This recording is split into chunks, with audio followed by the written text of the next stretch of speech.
ஓம் நம சிவாய. ஓம் நம சிவாய. ஓம் நம சிவாய. அன்பான சிவ அன்பர்களே, கடந்த நாட்களில் நம்ம சிவபெருமானுடைய வரலாற்று சிறப்பு மிக்க ஆலயத்துடைய வரலாற்று சிறப்பை நான் உங்களுக்கு வழங்கிட்டு வரேன். அந்த வகையில் நம்ம இன்றைக்கி பார்க்க போகிறது திருவள்ளூர் மாவட்டத்தில், தமிழ்நாடில் திருவள்ளூர் மாவட்டத்தில் பூண்டி என்ற ஊரில் இருக்கிற ஊன்றீஸ்வரர் ஆலயத்துடைய வரலாற்று சிறப்பை தான் நான் இன்றைக்கி பார்க்க போகிறோம். இங்கே இறைவன் ஊன்றீஸ்வரராகவும் இறை மின்னல் ஒளி அம்பாலாகவும் காட்சியளிக்கிறாங்க. இங்கே தலைவட்சம் இலந்தை. புராண பெயர் பார்த்தீங்கன்னாக்கா பழம்பெதி திருவெண்பா. புராண பேர் பார்த்தீங்கன்னா பழம்பெதி திருவெண்பா. தீர்த்தம் பார்த்தீங்கன்னா குசஸ்தலை ஆறு கைலாய தீர்த்தம். தல சிறப்பு என்னான்னு பார்த்தீங்கன்னாக்கா சிவபெருமான் இங்கே கிழக்கு முகம் பார்த்து நமக்கு காட்சி அளிக்கிற சுயம்புலிங்கம் நமக்கு காட்சி அளிக்கிறாங்க. இன்னொரு சிறப்புனாக்கா இங்கே பௌர்ணமி அமாவாசை தினங்களில் இறைவனுக்கு வடமாலை சாத்தி வணங்கிட்டு வர்றது வழக்கமாக கொண்டிருக்கிறாங்க. அதே போலவே கண் பார்வை குறைபாடு இருக்கிறவங்க இங்கே இந்த ஆலயத்துக்கு சிவபெருமானுக்கும் அம்பாளுக்கும் அபிஷேகம் செஞ்சு வணங்கிட்டு போனாங்கன்னாக்கா அவங்க பார்வையில் இருக்க குறைபாடு நீங்கன்னு சொல்கிறாங்க. இப்படி சிவபெருமானும் சுந்தரகர் கண் பார்வையில் தடுமாறினார், வழி தெரியாது. வழி தெரிஞ்சதுக்கு வழி உதவுறதுக்காக அவர் என்ன பண்ணுறாரு, ஒரு ஊன்றுகோலை கொடுக்குறாரு சுந்தரர்கிட்ட.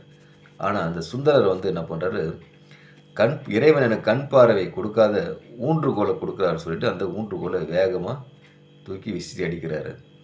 அந்த விசிறி அடிக்கப்பட்ட அந்த ஊன்றுகோல் போயிட்டு ஒரு நந்தி கொம்பில் பட்டு தெரிச்சு கீழே விழுது. இதனால் நந்தியோட கொம்பு லைட்டாக உடஞ்ச மாதிரி இருக்குது.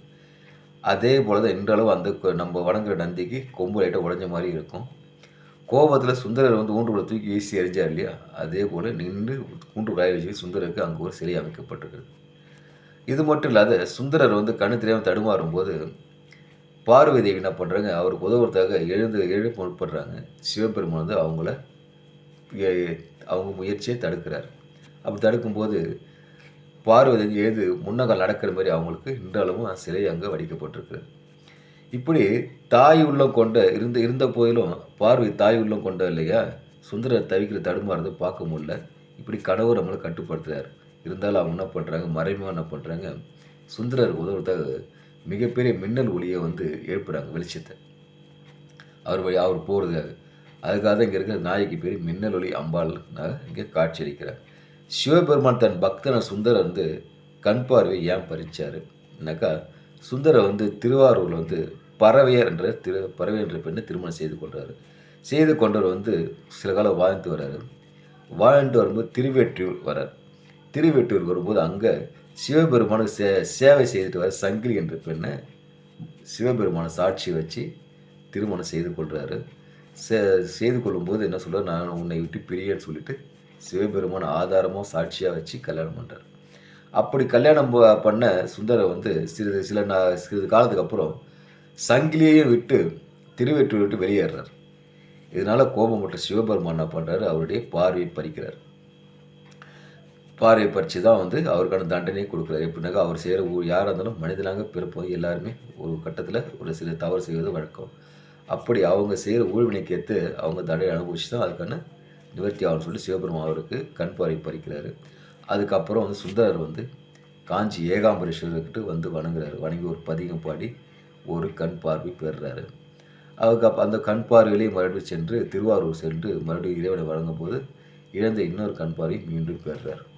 இப்படி இழந்த கண் பார்வை பெற்ற சுந்தரருக்கு ஊன்றுகோல் கொடுத்த சிவபெருமான் நமக்கும் ஊன்றுகோலாக நிற்பார்.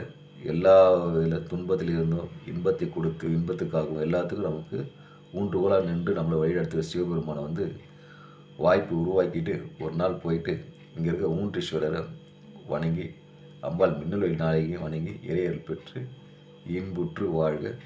ஓம் நமச்சிவாய. ஓம் நமச்சிவாய. ஓம் நமச்சிவாய.